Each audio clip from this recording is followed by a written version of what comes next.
And I'm joined here by Wallace Baine, a journalist who has spent the majority of his career, I would say, as someone chronicling the culture and arts community here in Santa Cruz County.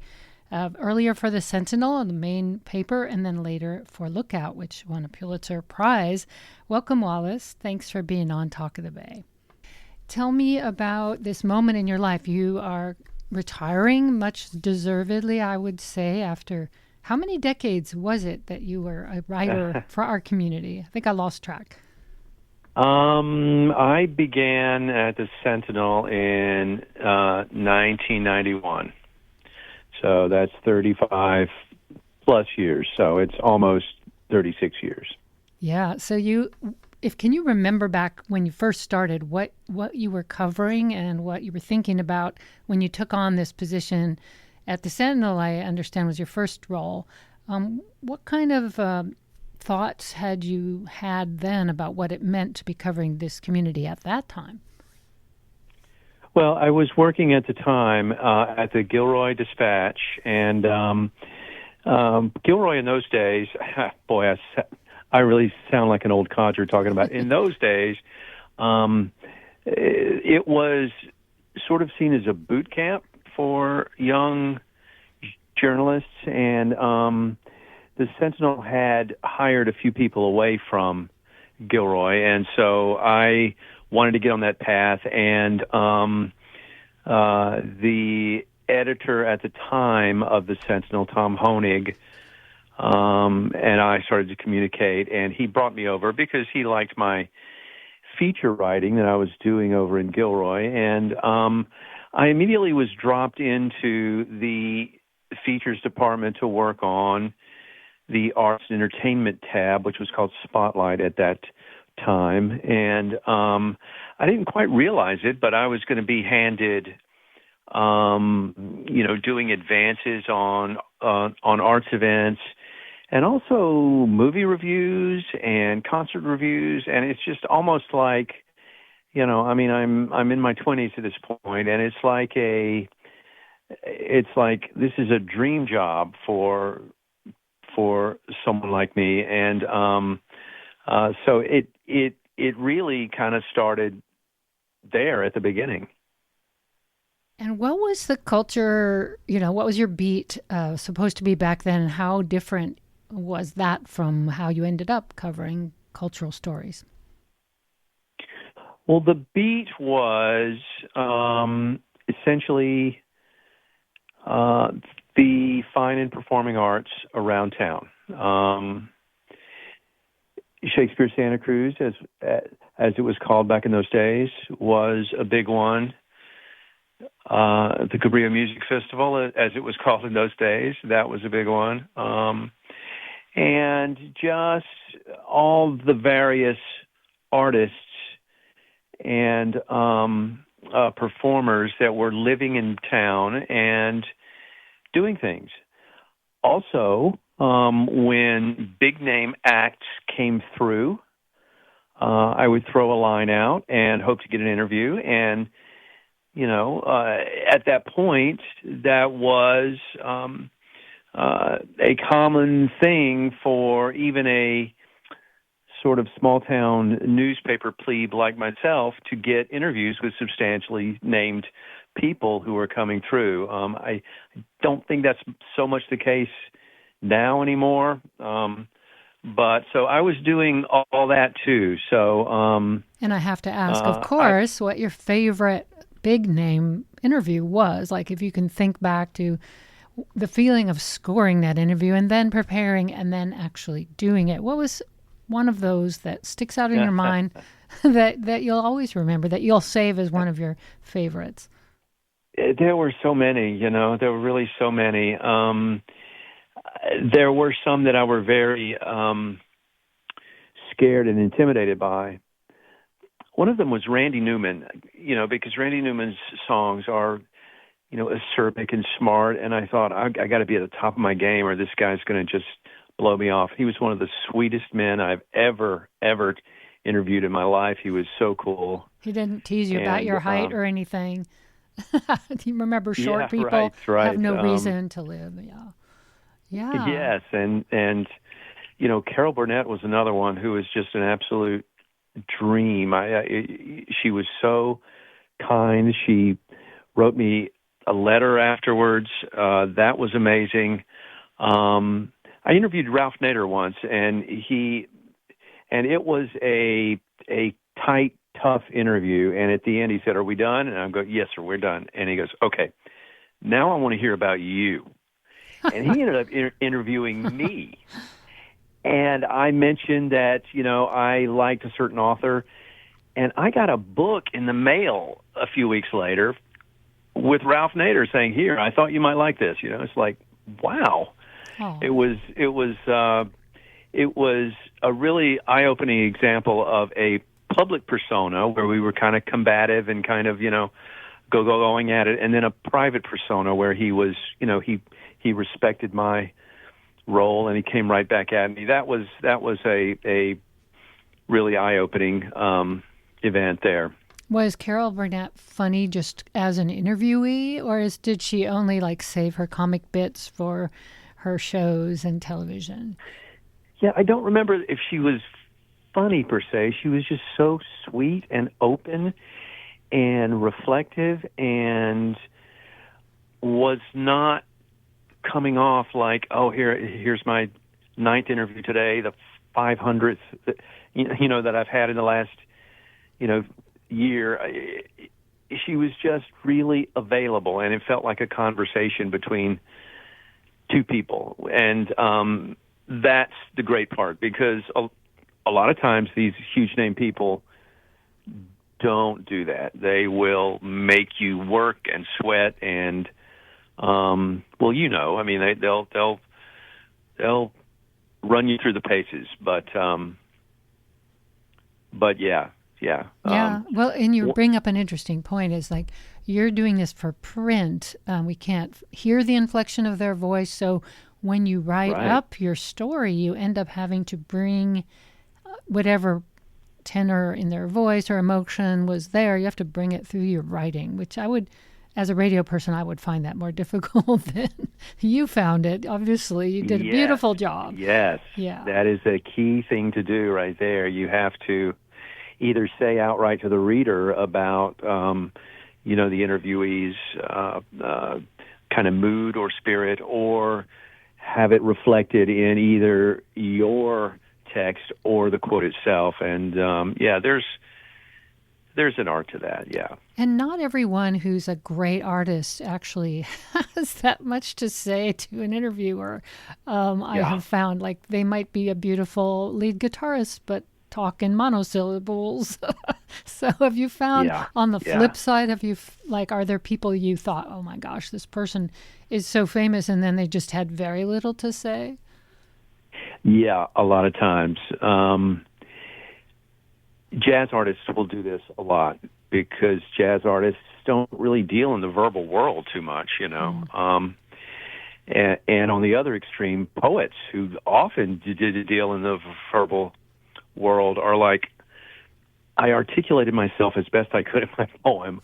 I don't want to explain my poem to you, so please don't ask me to do that." So I think they're taught not to do that. I mean, they don't. That's the whole point, is this distillation of you know, language, and now you're asking them to unpack it, which is, you might as well just talk about what they like to cook for breakfast, really, at that point. Yeah. Honestly, you might get.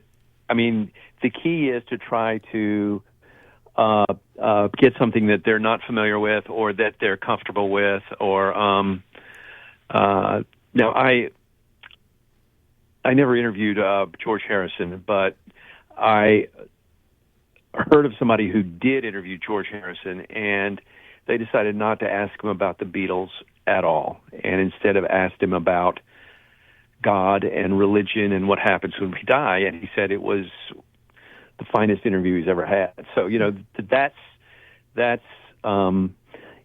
you can't always do that, because readers demand, you know, well, why didn't you ask him about the Beatles? But you know, in the Atlantic, there's a long interview with Ringo Starr in a recent Atlantic magazine. Really long interview, and they do touch on the Beatles. But one of the more poignant things he said about that was, There's only one other person in this world who understands, who's still alive, Paul McCartney, who actually knew what it was like to be a Beatle, and that's a very unusual experience.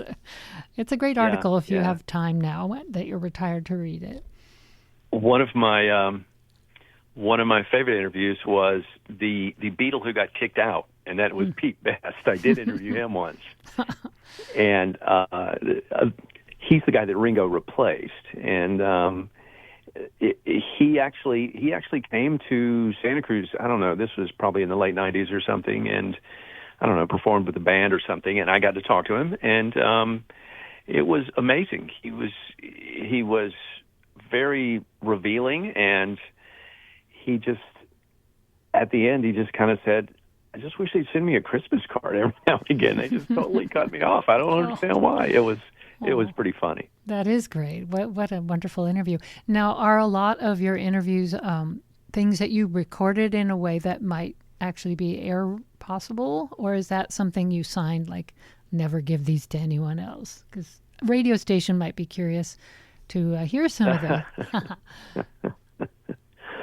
Well, a lot of those interviews were done on, I mean, you remember the days, little mini cassettes on little handheld recorders, not digitally, so the quality is pretty awful. I wouldn't think that, I mean, I could probably conjure up a few of them, but I think a lot of them are lost.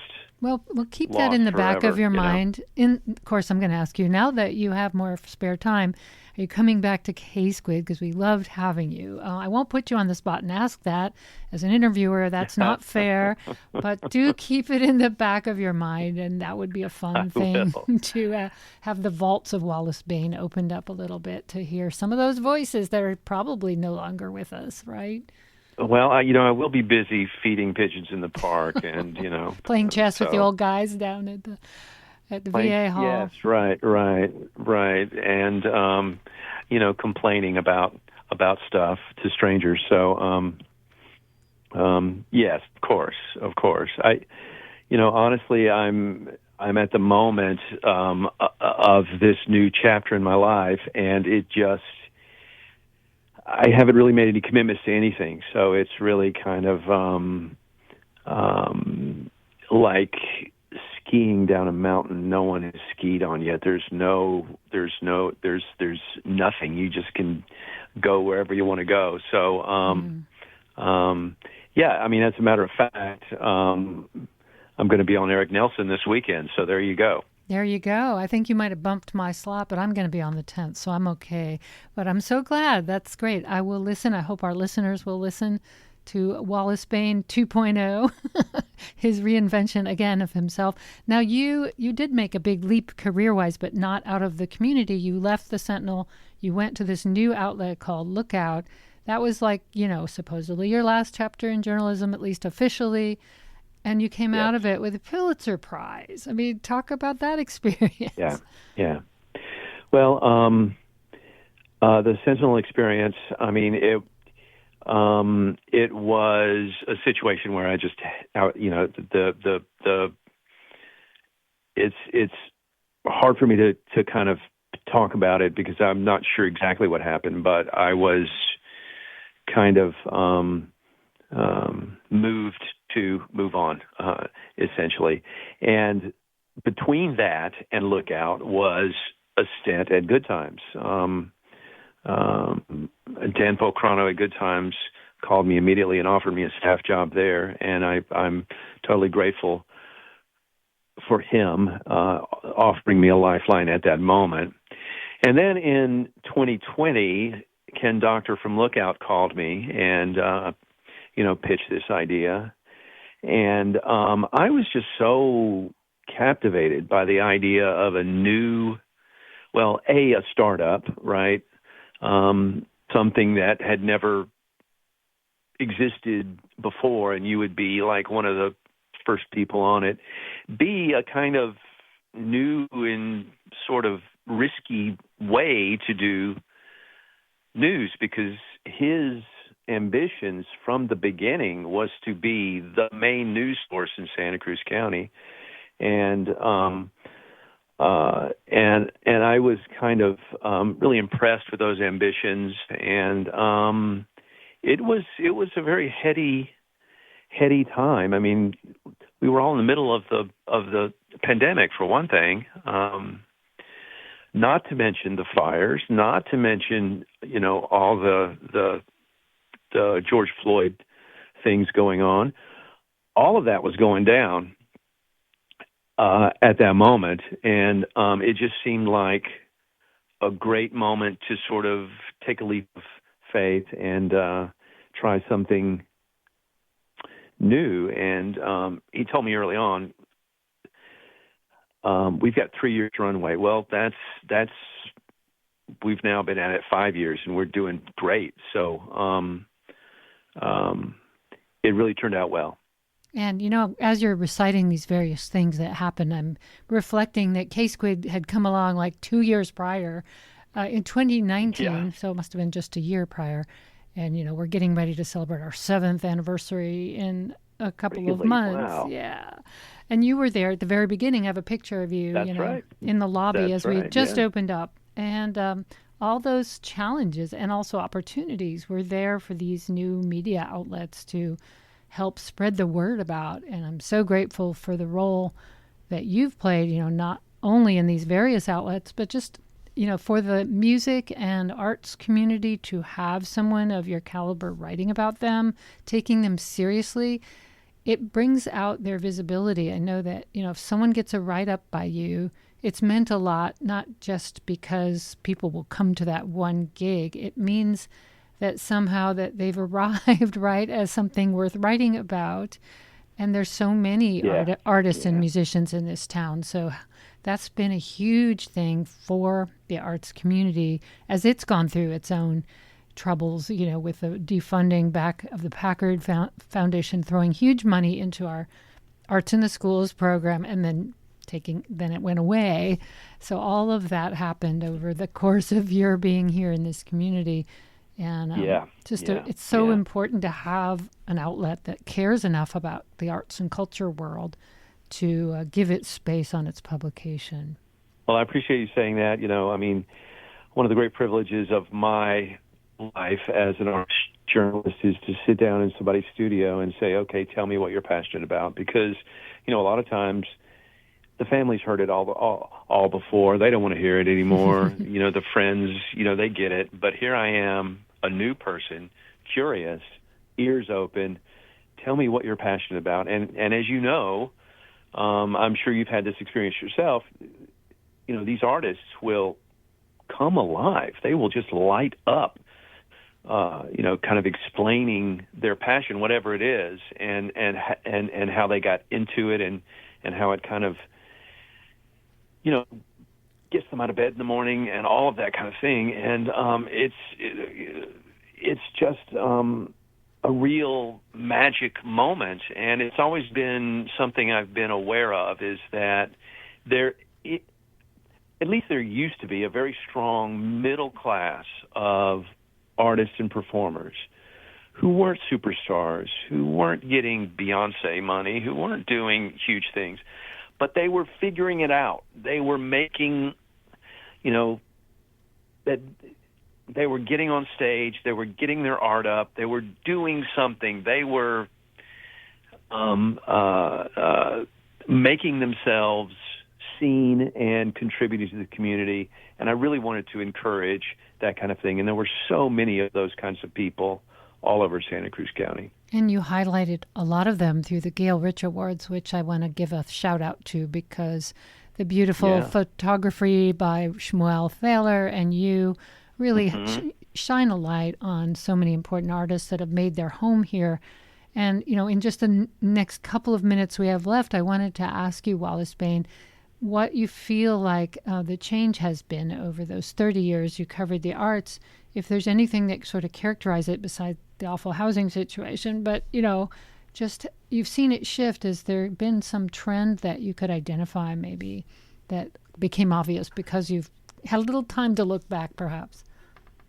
I don't know if there's a dominant shift other than the technological one, the sort of digital revolution turning every creative person's life upside down. I mean, empowering a lot of them, picking their pocket a lot of times. I mean, it was just a different world when I started, a different world on how to do things in media and arts and all of it. And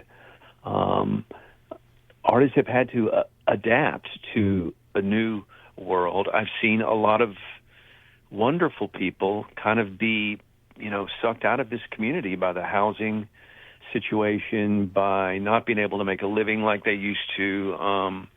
Others have come and gone. I mean, so it's just been a wonderful standpoint to kind of see everybody move through this really revolutionary time in terms of technology and media, and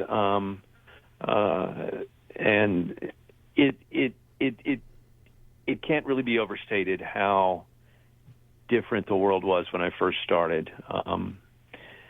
If I wanted to know something, I had to literally get up, walk across the street to the public library, and go look at a dictionary or something. Now it's right at your fingertips, literally, on your iWatch or whatever. Well, Wallace, I wanted to thank you for all the years of great reading that you provided us all and the wonderful artists you profiled. And we'll be curious to see what you do next. I'm sure we won't see the last of you as of this moment, but I'm sure you'll also spend a little time on the beach if you wanted to. So thanks again. Thank you, Rachel. I will continue to work for Lookout sporadically, here and there. So my byline will still be there, just a lot less often. Yeah, well, enjoy this time, and we look forward to seeing you around Cascade. Thank you so much, Rachel. It's a Thank great you. honor. It's a great honor, too. All right. Wallace Baine, thanks so much.